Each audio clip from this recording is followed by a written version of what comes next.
Сенаторите Марк Бегич, Ричард Лугар, Джеймс Риш и Џорџ Војнович ја повикуваат владата на Обама да се вклучи во организирана дипломатија со цел земјите членки на НАТО да упатат формална покана за членство до Македонија. Јасната покана до Македонија да се приклучи на алијансата ќе биде од корис за американската национална безбедност и глобалната мисија на НАТО, се вели во писмото.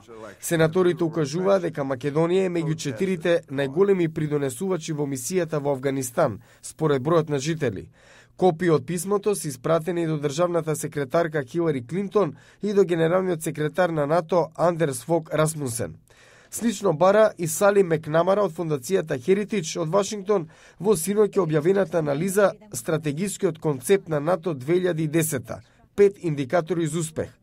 Владата на Обама треба самата да се позиционира како поборник за проширувањето на НАТО и конкретно да се заложи за итниот прием на Македонија и доделувањето на акционен план за членство на Грузија на самитот во Лисабон, сугерира Мекнамара. Американскиот владин став го повтори амбасадорот во Македонија Филип Рикер, кој вторникот изјави дека Соединетите држави продолжуваат да ги поттикнуваат и Грција и Македонија да работат заедно на изнаоѓање на решение за името.